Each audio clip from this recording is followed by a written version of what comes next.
Moi je suis plutôt un homme de terrain, j'ai remplacé au pied levé Pascal Lossel qui devait faire la présentation. Étant pas trop habitué à ce genre d'outils, vous aurez ma seule diapositive. Et je vais quand même essayer de répondre aux questions qui sont posées parce que par contre j'ai été assez séduit du coup par le sujet climatique, humanité et biodiversité. Donc je représente le RAF. Le RAF c'est le réseau pour les alternatives forestières. Donc c'est un réseau de niveau national qui a pour but de fédérer à peu près tous les gens qui s'intéressent de près ou de loin à la forêt, et pas que la forêt en termes de production de bois. Alors effectivement chez nous il y a quand même pas mal de bûcherons, de gestionnaires forestiers, de techniciens, mais il y a aussi des naturalistes, quelques chercheurs, des gens qui aiment se promener en forêt, des artistes, des gens qui font de l'éducation, de la sensibilisation, du ressenti dans la forêt aussi. Enfin, voilà, c'est vraiment très large. Et du coup, on fonctionne en faisant essentiellement des rencontres à thème, un petit peu comme ici, bien sûr autour de la forêt. Et du coup, on essaye de capitaliser un petit peu tout ça par des actes et aussi par des productions bibliographiques. Donc on a édité du coup deux livres. Le premier qui est un portrait d'acteur, qui est un échantillonnage d'exemples de choses alternatives qui peuvent être faites et qui marchent. Donc là, ça reprend un peu l'idée de présenter en gros l'agriculteur qui a fait une alternative et qui marche. Donc là, il y a déjà, je vous laisserai l'occasion de regarder, j'ai un stand aussi à côté. Et donc il y a vraiment des choses très diverses. Et la dernière production, donc, c'est Agir ensemble en forêt. Et donc qui est un guide qui à la base était parti plus sur une idée de travailler sur le foncier et qui finalement s'est assez élargi à tout un tas de domaines pour essayer d'agir ensemble en forêt. Et donc la base de notre réflexion, ça a été de se rendre compte que en gros la forêt dans l'imaginaire collectif est très présente.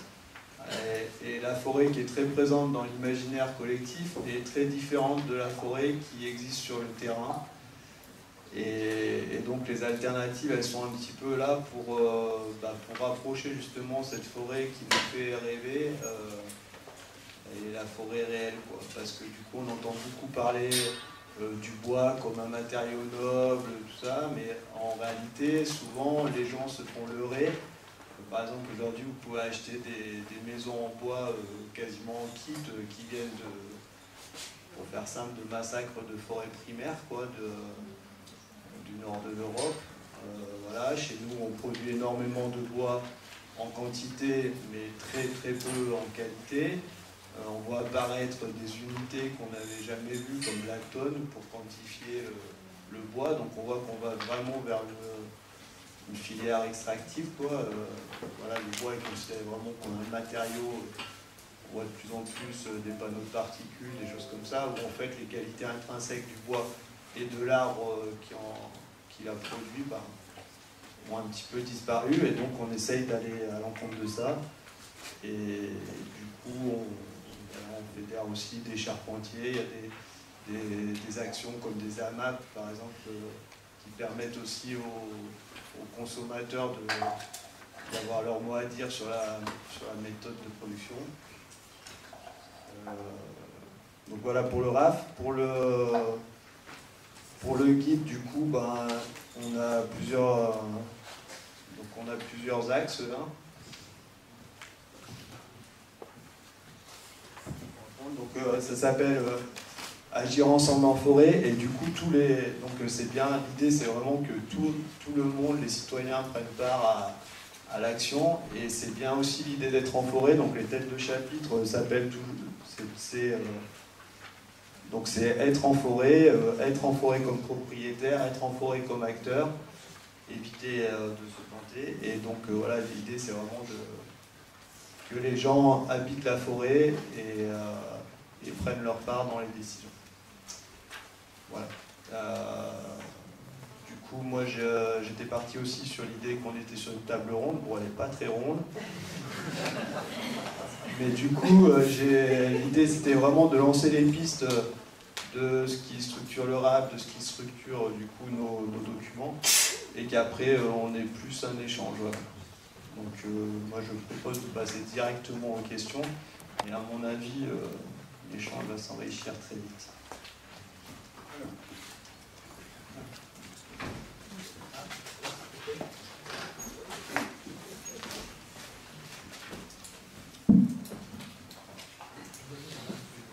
On va faire la table ronde.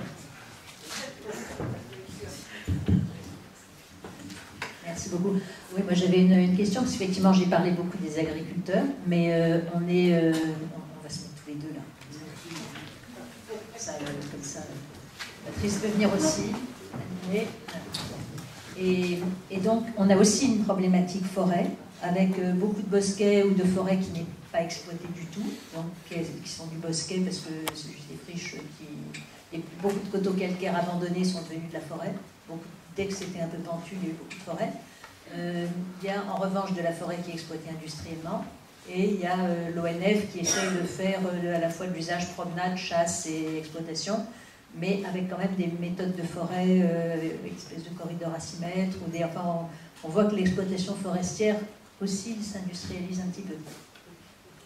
Alors pour répondre à ça, déjà la forêt pas exploitée, on a eu du coup une présentation de l'ONF hier, on a vu qu'on était sur du temps long, c'est-à-dire que pour moi, un taillis qui n'a pas été coupé pendant 60 ans, on peut difficilement dire que ce soit une forêt non exploitée, hein, sachant que je crois qu'il y a des recherches sur le retour, si tant est que ce soit possible, sur un stade de forêt primaire, où en gros, pour arriver à un équilibre de forêt primaire, on est sur plusieurs siècles. Donc c'est pour moi une forêt qui n'a pas été coupée de 60 ans, peut être quand même surexploitée, c'est-à-dire que si à l'origine c'était un taillis de production de bois énergie, et ce qui a été une source, du coup le bois énergie qui a été une source importante de la destruction de la forêt par le passé, et en gros la reconstitution des peuplements forestiers aujourd'hui est liée à en grande partie à l'abandon de ça. Et en fait, on voit avec les projets aujourd'hui de bois énergie industrielle que en fait, cette même forêt que vous dites abandonnée, vous lâchez dedans une abatteuse et un broyeur. Je peux vous dire qu'en 3 jours, votre avis va changer considérablement. Ensuite, on a eu, du coup, sur les forêts exploitées industriellement, et ben, effectivement, la problématique aujourd'hui, et ça a été levé, la problématique du travail en forêt, elle est aussi liée au fait qu'en fait, on formate la forêt à la production industrielle, c'est-à-dire mécanisée. Faut savoir que dans le résineux aujourd'hui en France, il y a quand même, je crois, 95% du bois qui est fait de façon mécanique. Donc si vous demandez à quelqu'un qui est-ce qui coupe les arbres, il va vous dire un bûcheron, et ben, en fait, le bûcheron en question est le plus proche d'un conducteur de pelle mécanique que de quelqu'un qui connaît les arbres, qui se promène à pied dans la forêt, qui a l'occasion de les toucher avant de les couper. Enfin voilà, tout ça, c'est des choses qui ont quand même disparu. Et du coup, les cloisonnements, en fait, sont les zones de circulation pour les engins. Et donc, en gros, le cloisonnement, il est fait à 2 fois la longueur du bras de la batteuse. Ce qui veut dire, par exemple, sur une forêt, vous faites un couloir, en gros, pour faire simple, tous les 15-20 mètres, et un couloir de 4 à 5 mètres de large pour que puisse circuler la machine. Donc des fois, on entend parler d'augmentation de la forêt, mais en fait, une forêt industrielle, il faut savoir que si vous prenez 1 hectare de bois, on va dire, abandonné, que vous le mettez au format industriel, vous perdez 1/4 de la surface, puisqu'il y a 1/4 de la surface qui est consacré uniquement à la circulation d'engins, avec tous les problèmes qu'on peut imaginer sur le tassement des sols, enfin des choses qui peuvent être très très dures à reprendre, quoi.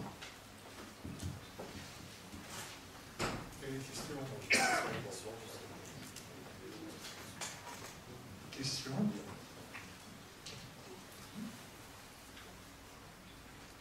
Là.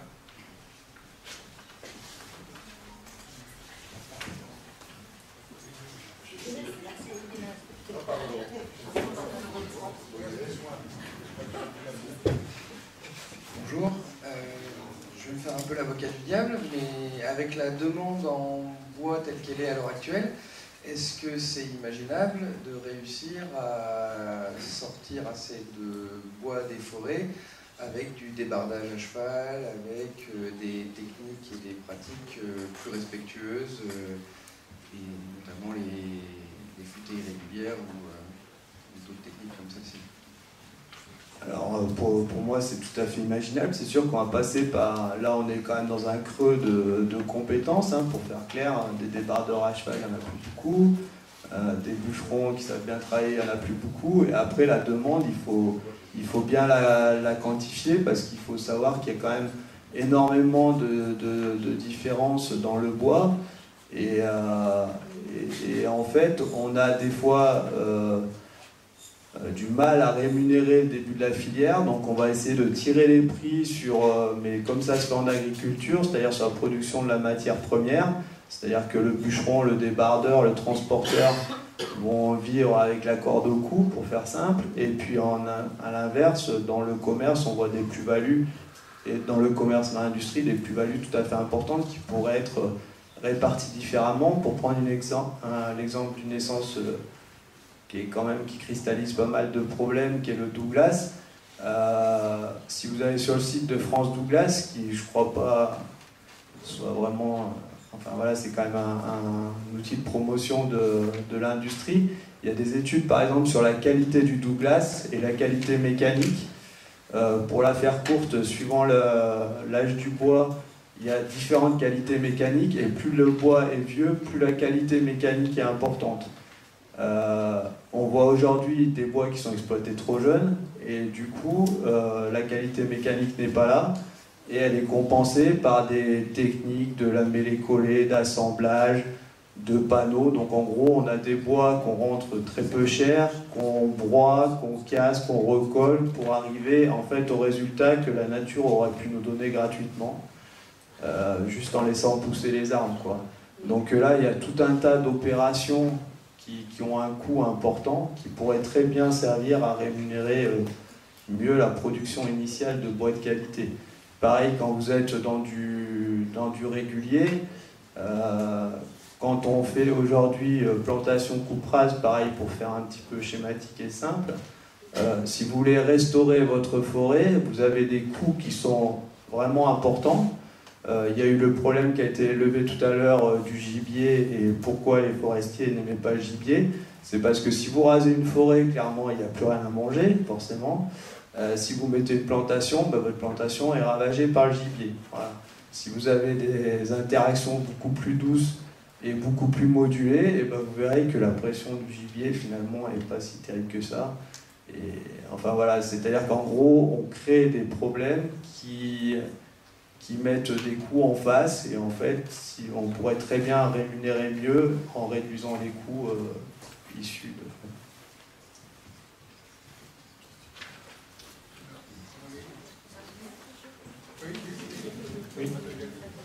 Oui, bonjour. Je voulais savoir si Je voulais savoir si votre association travaille justement sur le modèle économique, parce que pour l'instant, vous avez juste parlé d'un rééquilibrage, enfin d'une optimisation d'un système qui est basé sur la rémunération de la forêt par le bois, clairement. Alors après, avec peut-être plus intelligemment ou d'une autre manière, est-ce que vous travaillez sur une rémunération sur d'autres sources de financement, c'est-à-dire vraiment un changement du modèle économique, notamment sur les services rendus par la forêt, sur le tourisme? Je pense que si des hôtels-restaurants réussissent autour de la forêt de Tronchet, c'est un petit peu parce qu'il y a la forêt de Tronchet, c'est pas juste parce que les restaurateurs sont forts, et ils ne s'installent pas peut-être au milieu des champs de blé de Clair. Donc, est-ce que les hôtels-restaurants contribuent au financement de la forêt de Tronchet? C'est pas sûr. Est-ce que les habitants qui profitent de l'eau qui est épurée par la forêt, est-ce qu'ils payent? Est-ce qu'ils payent la gestion forestière? Aujourd'hui, on a un modèle qui, reposant sur le prix du bois, qui est extrêmement fluctuant, variable, avec tous les problèmes de l'effet de ciseaux sur l'accumulation de la plus-value dans la transformation. Est-ce que le modèle, en gros, vous travaillez sur un modèle où on aurait une robustesse, finalement, une appropriation par les gens de toutes les valeurs de leur forêt, et qui seraient prêts à rémunérer? Parce qu'actuellement, la forêt est payée par le bois, donc forcément, on est aux prises avec les tensions du marché du bois. Ouais, alors là, j'entends bien ça. Effectivement, bon, le RAF a déjà fait du coup des rencontres justement sur la modélisation économique, mais toujours quand même axées sur le marché du bois. Les gens qui veulent porter des thématiques effectivement sur l'épuration de l'eau, sur la permanence des forêts, le tourisme sont les bienvenus. Pour ma part, en fait, je suis pluriactif et effectivement, je travaille aussi dans le tourisme, mais j'en entends de toutes les couleurs quand les gens passent à côté de forêts rasées et endainées au bulldozer. Et bon, on ne travaille pas spécialement là-dessus, mais c'est des choses sur lesquelles on a conscience et où on intervient. Du coup, là, c'est plus au niveau militantisme pour effectivement que les offices de tourisme, les territoires, les choses comme ça, aient leur mot à dire et du coup, peut-être leur participation à apporter à la gestion forestière. Vous êtes prêt à payer en tant que professionnel du tourisme pour que la forêt à laquelle vous passez soit mieux gérée? On est prêt à payer ça, je ne sais pas. Moi, à titre personnel, j'exploite un parc aventure. Pour vous donner une idée, quand je suis arrivé sur ce qui était une forêt entre guillemets abandonnée, quand je suis arrivé sur cette forêt, il y avait 14 essences. Aujourd'hui, on en a plus de 40 juste en 17 ans, quand même, je tiens à préciser. Juste en fait en prenant le temps de regarder ce qui se passait et en aidant un petit peu la diversité à s'installer. Ça fait une richesse sur notre parc qui n'a rien à voir avec le parc touristique qu'on peut avoir où l'arbre n'est juste un support. Et bon, clairement, on a d'excellents retours de nos clients, donc entre guillemets, c'est aussi une dynamique globale de territoire qui s'installe, qui fait aussi que je pense que le forestier, dans des cadres de réseau court, il va peut-être aussi pouvoir, par exemple, vendre son bois bûche à l'hôtel à un prix meilleur. Il va pouvoir aussi participer. Nous, on fait par exemple des chantiers de sillage mobile pour de l'autoconstruction. Enfin, du coup, je ne pense pas qu'il y ait une rémunération. Enfin, nous, pour le moment, on ne la constate pas. Ça, c'est des décisions politiques peut-être plus fortes.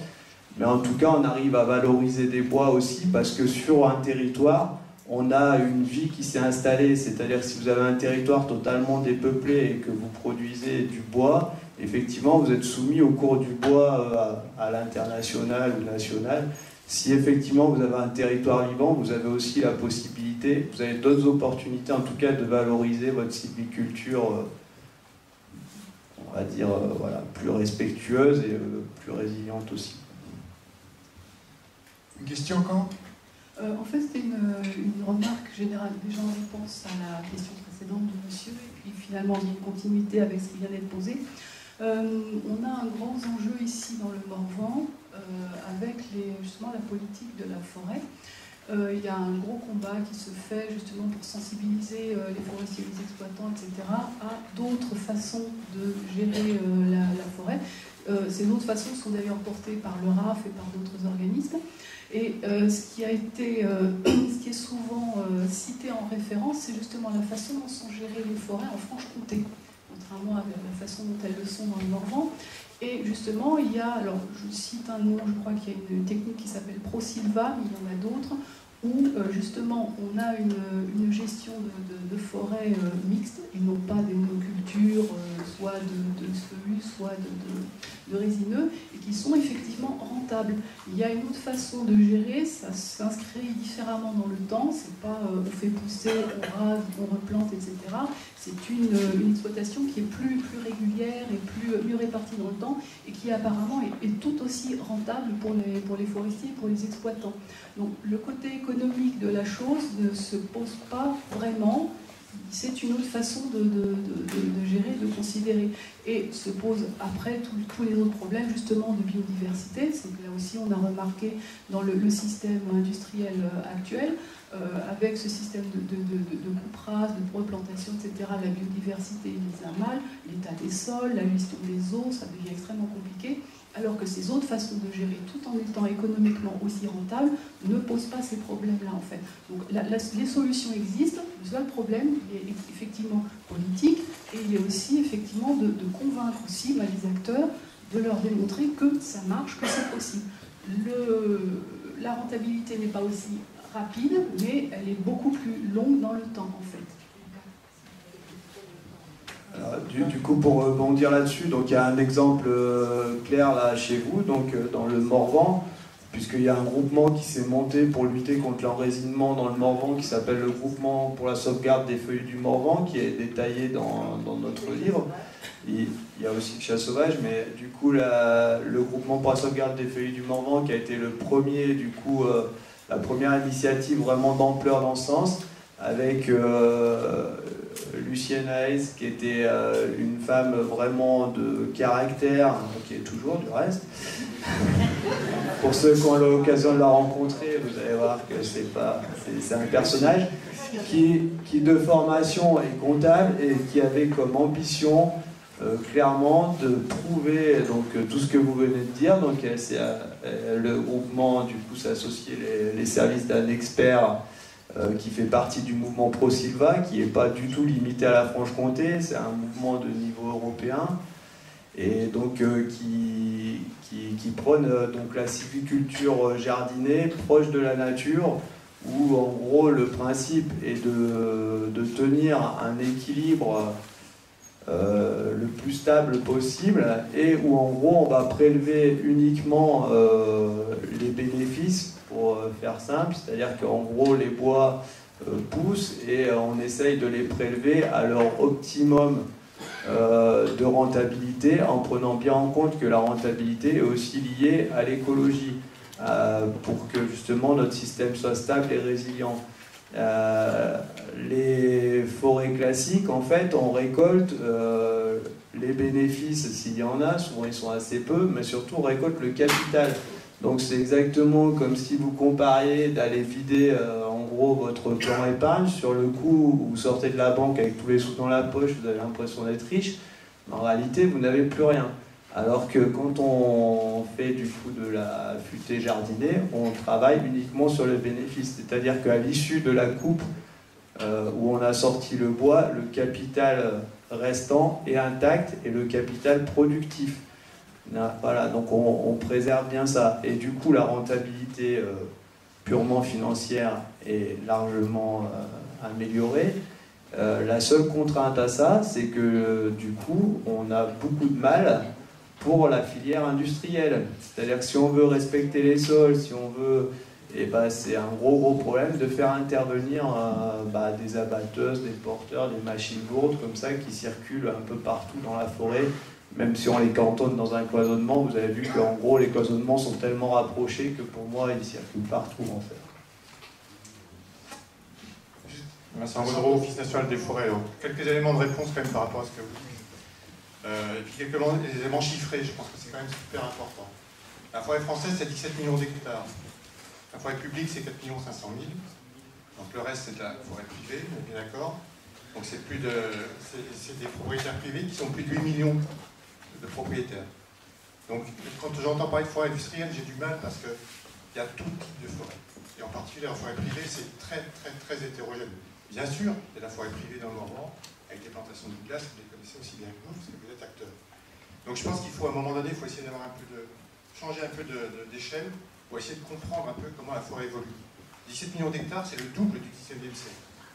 Donc à un moment donné, la question qui est posée sur la ressource. La ressource, elle existe pour alimenter la filière bois, sans qu'on décapitalise nos forêts, si on fait le travail correctement, sur l'ensemble de la filière, sur l'ensemble des forêts privées et publiques, on doit pouvoir y arriver. Après, il y a des excès, il y a des erreurs, il y a des choses qui ne sont pas bien faites, on est tout entièrement d'accord. Donc juste ces éléments chiffrés pour qu'on ait un peu les éléments clés. Deuxième réponse, c'est sur la forêt franc-comtoise, la forêt morvandaise. On anime actuellement avec le parc du Morvan et le parc du Haut-Jura des sylvotrophées depuis 2 ans. Le Haut-Jura depuis 2 ans, le Morvan depuis 1 an. L'objectif est d'animer des sylvotrophées sur la futée régulière, la futée jardinée et la laitresse sapinière du Jura. On ne fera jamais de laitresse sapinière, de laitresse gazette dans le Morvan, comme on le fait dans le Jura. On le fera peut-être à terme, mais actuellement il se fait des choses dans le Morvan. Ce n'est pas du tout la même histoire sociologique. Il y a une forêt privée qui est très présente ici, Il y a une forêt communale qui est très présente dans la Franche-Comté, avec des relations agriculture-forêt et des présences de prébois qui sont complètement différentes avec le Morvan. Et dans le Morvan, vous avez des discontinuités entre la forêt et l'agriculture, et une forêt de plantation de Douglas issue du début du XXe siècle, issue de déprises agricoles. Mon collègue qui est au conseil scientifique du parc, qui représente le monde agricole, Alain, qui pourra me le confirmer. Donc ce sont des histoires, des paysages et des histoires sociologiques qui sont complètement différentes. Après, qu'on souhaite aller vers cette forêt mélangée, c'est en train de se faire progressivement dans certaines forêts publiques, pas dans toutes, je vous l'accorde. C'est des choses qui sont proposées à certains maires dans le cadre du changement climatique pour ne pas mettre tous nos œufs dans le même panier. C'était une discussion du Silver Trophée avec les communes du parc, dont je pourrais vous les citer. C'est de dire on ne peut pas à un moment donné mettre du Douglas à 100% ou des Picea à 100%. Actuellement, l'épicéa est en train de souffrir dans le premier plateau du Jura parce qu'il a été mis hors station. La nature faisant bien les choses, les scolites arrivent, et donc on va avoir des gros soucis de scolites dans le Jura. On en a déjà actuellement. Donc à un moment donné, il faut aussi regarder derrière soi, regarder un peu l'histoire des paysages, l'histoire de la sociologie, et essayer de comprendre. Alors, vos remarques sont intéressantes, on est entièrement d'accord qu'alternative forestière, oui, on peut aller vers des choses. Mais premièrement, ça ne se fera pas en 2 secondes. Et deuxièmement, ça se fera progressivement en discutant avec les élus du parc, dans le cadre de la charte du parc, dans le cadre de ces silvotrophées ou d'autres actions, et en mettant autour de la table les forestiers privés que vous connaissez, et la forêt publique, comme l'avait dit Luc, effectivement, à un moment donné, a essayé aussi d'aller vers d'autres choses.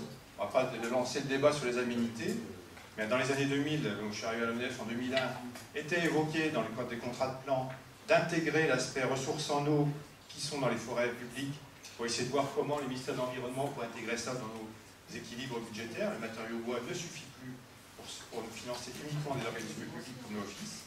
Et donc à un moment donné, il faut trouver autre chose. Bon, le ministère de l'Environnement a dû faire des travaux un peu là-dessus, des chiffrages. Dès lors que ça coûte trop cher, on n'y va pas. Mais clairement, c'est une action qui sera la qualité de l'eau en forêt, la quantité d'eau dans mon service auquel je travaille. On travaille énormément sur les petits cours d'eau en forêt, sur la quantité d'eau en forêt. À un moment donné, il faudrait effectivement que les ministères se rendent compte de tout cet enjeu de l'eau en forêt pour après voir comment arriver à financer cet aspect. J'arrête là, mais bon, il y a des choses intéressantes. Mais à un moment donné, il faut essayer d'élargir un peu ces limites. Alors, François, un petit mot pour conclure, pas trop long, parce qu'on va manger. Juste un petit mot pour conclure, du coup. J'ai des ordres, là, on est obligé d'arrêter. Je n'ai pas du tout édifié le modèle de la lettrée sapinière comme modèle unique. J'ai tout à fait conscience, et je l'ai dit, d'élargissement de point de vue par rapport à l'histoire, parce qu'effectivement, la forêt du Morvan, clairement, c'était la source d'énergie de la région parisienne, et l'idée qu'on a de la belle forêt feuillue du Morvan, en gros, c'est ces coupes de bois de chauffage abandonnées, et c'est ces coupes de bois de chauffage abandonnées qui sont aujourd'hui qui sont aujourd'hui rasées pour être plantées en Douglas. J'ai conscience aussi de tous les acteurs. La diversité des acteurs privés est vraiment énorme, encore plus que je pense que dans la forêt publique. Et il y a plein de modèles. Et la forêt jardinée, c'est pas uniquement le problème du Jura. Là, on a par exemple l'exemple de Jacques Azera qui gère du pin des Landes en jardiné. Donc on est sur tout à fait autre chose. Et du coup, pour conclure et pour finir, le dernier travail du RAF s'appelle Forêt en vie, qui est une foncière, parce qu'effectivement, là, on se rend compte que la maîtrise du foncier est quand même un problème, et donc qui a été évoqué par la multitude des propriétaires, et qui a pour but, du coup, de créer une société foncière qui va fonctionner à partir de dons de forêt ou d'argent, pour justement arriver à considérer la forêt plus comme un bien commun et à la retirer un petit peu de cette soumission à la production, à la rentabilité. Voilà. Merci.